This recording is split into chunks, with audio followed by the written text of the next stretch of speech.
कि आपको नहीं लगता कि ये एक विडंबना टाइप में है? विडंबना इसलिए बोल रहा हूं मैं क्योंकि आप उस समाज को ये समझाया जा रहा है जो कि प्रकृति का की पूजा करता रहा हो, और उस समाज को ये बताया जाए कि पर्वत क्या है। सबसे पहली बात तो ये भाई, आप भारत जैसे देश में अगर ये बताने की कोशिश कर रहे हैं कि पीपल का पेड़ क्या है, गंगा नदी क्या है, पर्वत क्या है, पहाड़ क्या है, अगर आप ये बताने की कोशिश कर रहे हैं तो मैं तो समझता हूं कि आप भी तो वहीं से आपकी उत्पत्ति कहां से हुई है? आपकी उत्पत्ति भी तो वहीं से हुई है। जिनको आप बता रहे हैं उनकी भी उत्पत्ति वहीं से हुई है, और जो आप बता रहे हैं वो आपकी भी उत्पत्ति वहीं से हुई है। भाई तो इसीलिए पर्वत कौन है, पर्वत कैसा है, पर्वत की ऊंचाई क्या होगी, पर्वत की नीचाई क्या होगी, पर्वत का धरातल क्या होगा, पर्वत की चौड़ाई क्या होगी, ये मैम, ये एक बरगलाने वाली बातें हैं। और मैं कहूं कि बाकायदा एक तैयारी की जा रही है कि अरावली को किस तरह से पूरी तरह से लूट लिया जाए। ये उसकी एक तैयारी की जा रही है, और ये उसी के बेस पे, क्योंकि देखिए आप, पर्यावरण मंत्रालय, भारत सरकार के पर्यावरण मंत्रालय ने के रिकमेंडेशन पर ही माननीय सुप्रीम कोर्ट ने आदेश जारी किया है।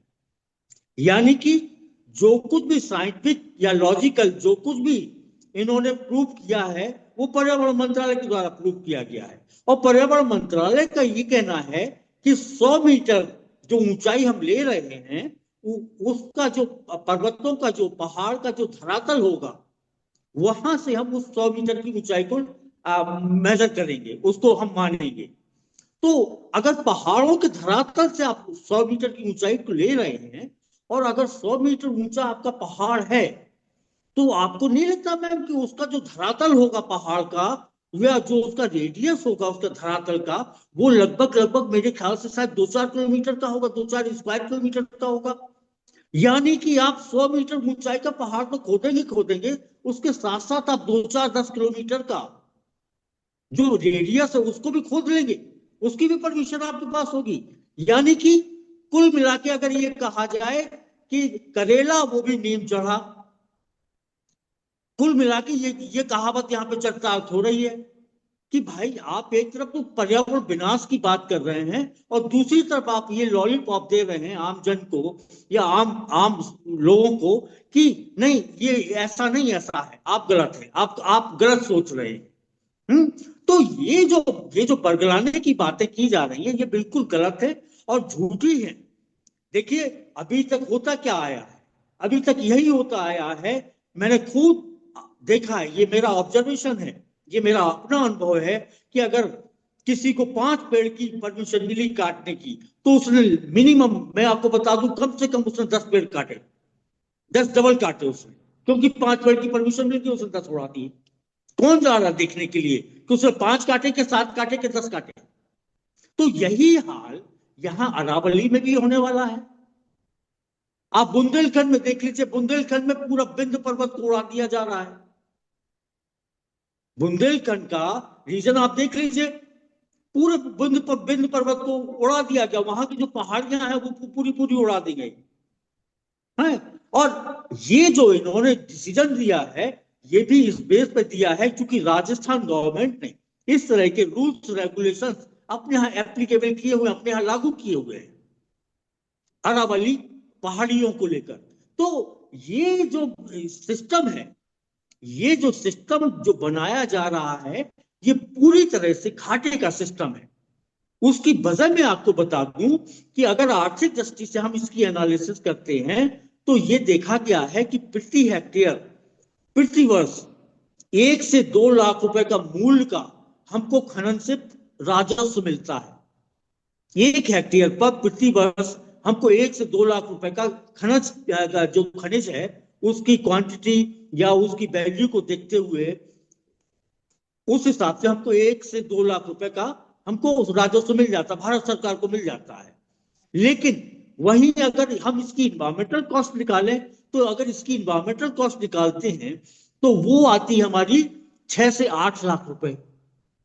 यानी कि जस्ट 6 गुना, 8 गुना। तो इसका मतलब ये तो पूरा पैसे का खेल है।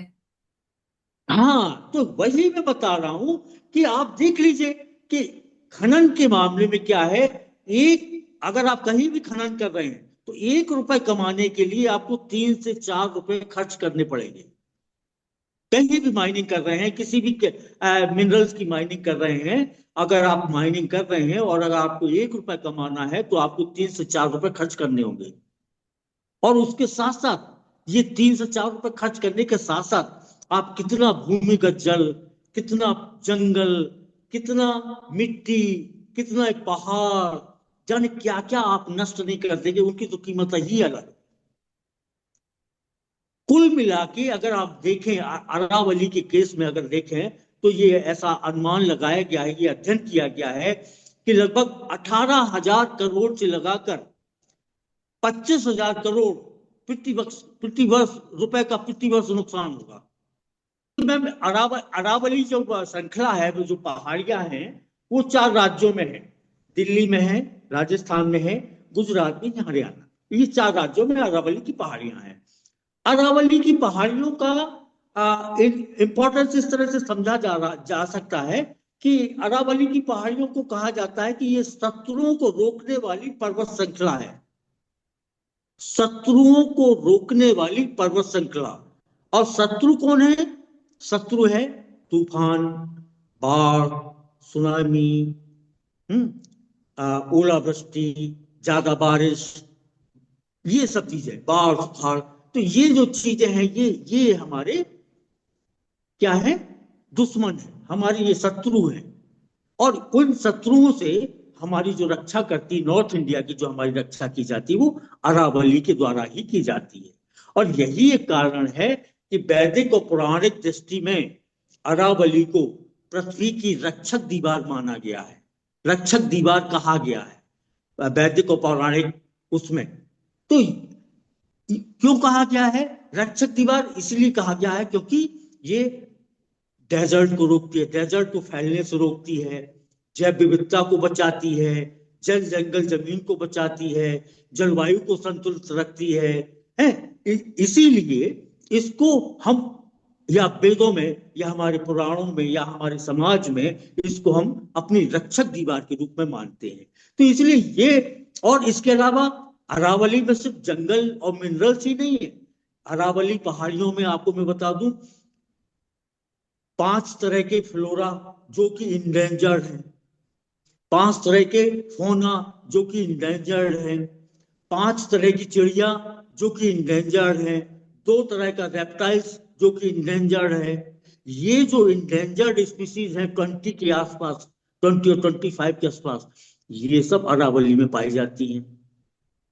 तो आप सोच सकते हैं कि हम कितना बड़ा नुकसान करने वाले हैं। आप इसी से अंदाजा लगा सकते हैं कि अगर हम अरावली की माइनिंग करते हैं, या इस जो आदेश हुआ है इसको लागू हो जाता है पूरी तरह से, तो लगभग प्रति वर्ष जो हमारी जल के माध्यम से हानि होगी, वो 20 से 30 करोड़ रुपए की हानि होगी। और जो कृषि या मृदा मिट्टी को हानि होगी, वो 15 से 20 करोड़ रुपए प्रति वर्ष की हानि होगी। आपदा प्रबंधन जो है, उसमें जो हानि होगी वो 10 से 20 करोड़ रुपए की हानि होगी। कार्बन जो अवशोषण कर लिया जाता है, कार्बन का अवशोषण जो होता है, वो 10 से 12 करोड़ का नुकसान होगा प्रति वर्ष उससे। तो कुल मिला के अगर देखा जाए तो प्रत्येक 1 रुपए के खनन के लाभ के लिए हमको 5 से 10 रुपए का सामाजिक और पर्यावरणीय नुकसान उठाना पड़ता है। तो हो सकता हो, देखिए मैं आपको ये बता दूं कि अरावली का जो ग्रोथ है, पहले तो ग्रोथ, हर पहाड़ी का एक ग्रोथ होता था। अरावली का भी 0.5 mm के आसपास इसका ग्रोथ प्रति वर्ष होता रहा है, लेकिन अब ये ग्रोथ इसका रुक गया। तो इसका मतलब अब ये डेक्लाइनिंग स्टेज पे आ चुकी है, यानी इरोजन के स्टेज पर आ चुकी है। इरोजन का मतलब अब ये, इसने जो कुछ संचय किया हुआ है, जो कुछ मिनरल्स अपने पास संचय किए हुए हैं, उनको ये धीरे धीरे इरोजन के माध्यम से नदियों में लाएगी, खेतों में लाएगी, तालाबों में लाएगी, जंगलों में ले जाएगी। तो उससे क्या होगी, हमारी हमारी जो न्यूट्रिशियस पावर है, जो सॉइल की, फॉरेस्ट की, पानी की, वो सब बढ़ेगी। हम्म? अब इससे हमको इस तरह से भी इसका फायदा लेना चाहिए। इस तरह से फायदा नहीं लेना चाहिए कि वो जो सोने की मुर्गी वाला हिसाब किताब नहीं करना चाहिए कि सोने की मुर्गी से एक ही दिन में अंडे ले लेंगे हम। तो ऐसा नहीं करना चाहिए, और यही सिद्धांत लागू किए जा रहे हैं कि वो सोने की मुर्गी वाला सिद्धांत यहाँ अरावली में लागू कर दिया गया कि वो 100 मीटर से ज्यादा ऊंची ऊंची जो पहाड़, वो स्थान है, वो पहाड़ियां मानी जाएंगी, उसके बाद नहीं मानी जाएंगी। अरे मैम, और ये भी तो देखिए आप, एक और उसमें एक क्लॉज दिया गया है कि 500 मीटर के बीच में अगर दो पहाड़ियों के बीच में अगर 500 मीटर की डिस्टेंस है, तो उसको भी वो पर्वत की श्रृंखला में माना जाएगा। हाँ, तो ये जो चीजें हैं मैम, ये सिर्फ मात्र एक आंख पे पट्टी बांधने का तरीका है आम आदमी के, और कुछ नहीं है। क्योंकि आप देख रहे हैं कि अरावली हिल्स कितनी पुरानी हिल्स है, उसमें कितने कॉस्टली मिनरल्स हैं, कितने प्योर उनकी क्वांटिटी है, क्वालिटी है। तो ये सब चीजें देखते हुए अरावली का तो एक अपने आप में रियली देखा जाए तो बहुत ज्यादा आर्थिक तौर पर महत्वपूर्ण है। लेकिन उससे ज्यादा कहीं महत्वपूर्ण है हमारे पर्यावरणीय, सामाजिक और ये आर्थिक दृष्टि से। अब केंद्रीय तो इन पर्यावरण सब, मंत्री जो भूपेंद्र यादव हैं, वो कह रहे हैं कि अरावली पर कोई ढील नहीं दी गई है, और उन्होंने ये भी कहा है कि ये जो 100 मीटर की जानकारी को लेकर जो बात की जा रही है, उसकी गलत परिभाषा दी जा रही है। इससे आप कैसे क्या समझते हैं? मैं आप बिल्कुल, मैंने उनका स्टेटमेंट सुना हुआ है, मैं इसीलिए कह रहा हूं कि उन्होंने ये कहा है कि जो 100 मीटर की ऊंचाई है उसको धरातल से लिया जाएगा, है ना। अब धरातल से लिया जाएगा, धरातल कौन डिसाइड करेगा कि जो कोई पर्वत है उसके सीमांकन रेखा क्या है? क्या अभी तक जो भी पहाड़ियां हैं उनका सीमांकन रेखा तय की गई है इंडिया में? मैम, अभी तक नदियों की तो सीमांकन रेखा तय नहीं की गई है, तो पहाड़ों की क्या की जाएगी? हुँ? तो ये जो चीजें हैं, ये सिर्फ कहने का मतलब ये है कि ये एक बहलाने वाली बातें हैं कि धरातल से हम 100 मीटर की ऊंचाई ले लेंगे, इससे कर ले। आप धरातल से 100 मीटर की ऊंचाई अगर आप ले रहे हैं तो और ज्यादा आप नुकसान कर रहे हैं, क्योंकि आप उसका रेडियस भी तो देखिए।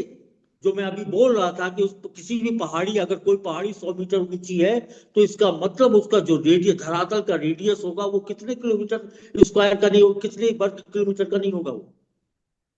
और उन सब की आप इजाजत दे रहे खोदने की।